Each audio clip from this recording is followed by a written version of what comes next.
तो 8 मार्च आता है और हम सब इंटरनेशनल वुमेन्स डे की बात करते हैं। पर ये सिर्फ फूलों और अच्छे अच्छे मैसेजेस का दिन नहीं है, बिल्कुल नहीं।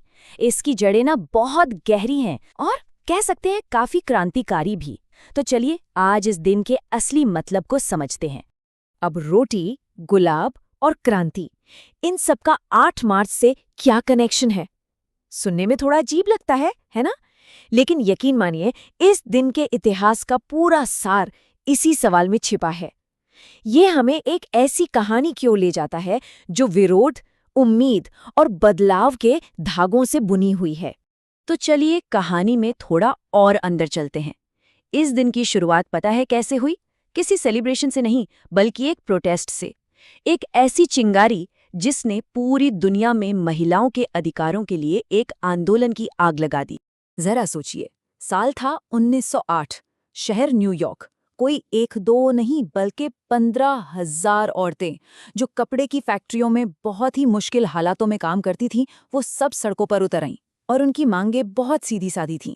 काम के घंटे कम करो, सैलरी बढ़ाओ और सबसे ज़रूरी, हमें भी वोट देने का हक दो। और उनका नारा था ब्रेड एंड रोजेज। ये सिर्फ शब्द नहीं थे, बहुत पावरफुल सिंबल थे। ब्रेड मतलब रोटी, यानी पेट भरने का हक, इकोनॉमिक सिक्योरिटी, और रोजेज मतलब गुलाब, जो एक बेहतर जिंदगी, इज्जत और इंसान होने की गरिमा की मांग थी। मतलब बात सिर्फ जिंदा रहने की नहीं थी, बल्कि अच्छी तरह सम्मान के साथ जीने की थी।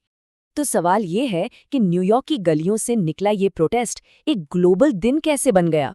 तो देखिए, 1908 में मार्च हुआ। उसके ठीक 2 साल बाद 1910 में क्लारा ज़ेटकिन नाम की एक जर्मन सोशलिस्ट ने एक इंटरनेशनल दिन का आइडिया सामने रखा। और फिर आया सबसे बड़ा टर्निंग पॉइंट, 1917। 8 मार्च को रूस में महिलाओं ने हड़ताल कर दी और वो इतनी असरदार थी कि उसने एक क्रांति की शुरुआत कर दी। बस ये तारीख इतिहास में दर्ज हो गई। और फाइनली 1977 में यूनाइटेड नेशंस ने भी इस पर अपनी ऑफिशियल मोहर लगा दी। तो ये तो थी इतिहास की बात।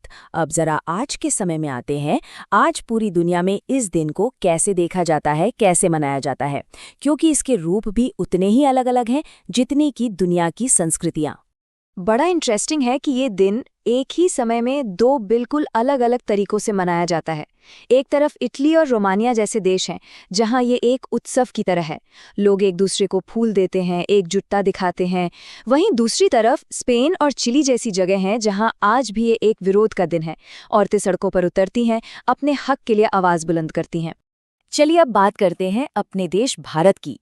हमारे यहाँ भी ऐसी कमाल की औरतें हुई हैं जिन्होंने सचमुच समाज की दिशा ही बदल दी और आज भी लाखों करोड़ों लोगों के लिए एक प्रेरणा है। और इस लिस्ट में सबसे पहले नाम आता है सावित्रीबाई फुले का। वो समाज सुधारक जिन्होंने शिक्षा की वो मशाल जलाई जिसकी रोशनी आज तक फैली हुई है।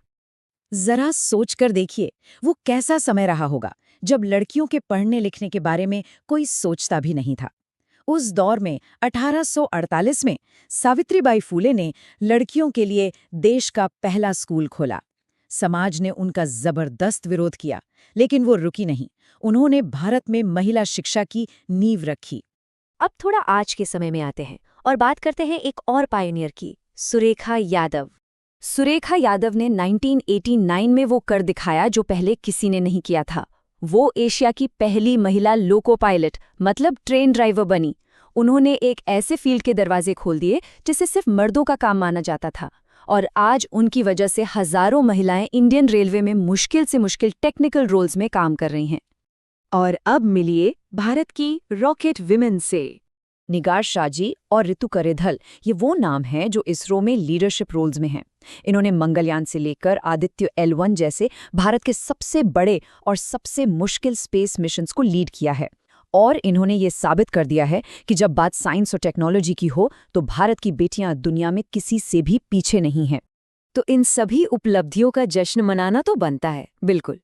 पर इसके साथ साथ ये याद रखना भी जरूरी है कि बराबरी की लड़ाई अभी खत्म नहीं हुई है। जमीनी हकीकत कुछ और ही कहानी बताती है। 134, ये सिर्फ एक नंबर नहीं है, ये एक बहुत लंबा इंतजार है।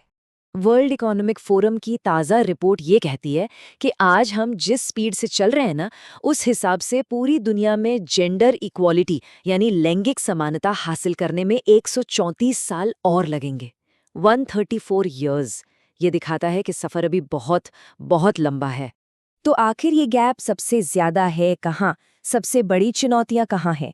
देखिए, एजुकेशन के मामले में हमने बहुत अच्छा काम किया है, करीब 95% गैप भर चुका है। लेकिन जैसे ही बात इकोनॉमिक पार्टनरशिप यानी आर्थिक भागीदारी और ख़ास तौर पे पॉलिटिकल एम्पावरमेंट यानी राजनीतिक सशक्तिकरण पर आती है, तो ये खाई बहुत बड़ी हो जाती है। राजनीति में तो हम सिर्फ 22.5% बराबरी तक ही पहुंच पाए हैं। अब ये आंकड़े सुनकर शायद थोड़ी निराशा हो, लेकिन ये हमें एक्शन लेने के लिए भी इंस्पायर करते हैं। तो सवाल ये है कि इस बदलाव में कैसे योगदान दिया जा सकता है। सबसे जरूरी है कि हम सिर्फ बात ना करें, बल्कि अवेयरनेस को एक्शन में बदलें। तो 3 आसान स्टेप्स हैं। पहला, खुद को एजुकेट करें और दूसरों को भी। महिलाओं के आंदोलनों और उनकी योगदान का जो इतिहास है, जिसे अक्सर अनदेखा कर दिया जाता है, उसे पढ़ें और शेयर करें। दूसरा, सपोर्ट करें। सोच समझकर उन बिजनेस, आर्टिस्ट और कम्युनिटी लीडर्स को सपोर्ट करें जिन्हें महिलाएं चला रही हैं। और तीसरा, डोनेट करें या वॉलंटियर। जो ऑर्गेनाइजेशन जमीनी स्तर पर महिलाओं के अधिकारों के लिए लड़ रही हैं, उन्हें अपना समय या रिसोर्स दें।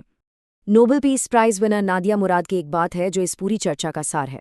अब वादों का नहीं, बल्कि एक्शन का टाइम है।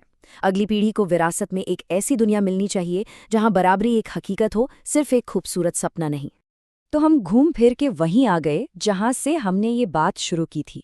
पहला महिला दिवस एक विरोध था, रोटी और गुलाब के लिए, अपनी बेसिक ज़रूरतों और इज्जत के लिए। 1 सदी से ज़्यादा का वक्त गुजर चुका है। अब सोचने वाली बात यह है कि आज भी वो कौन सी लड़ाइयाँ हैं जो जारी हैं।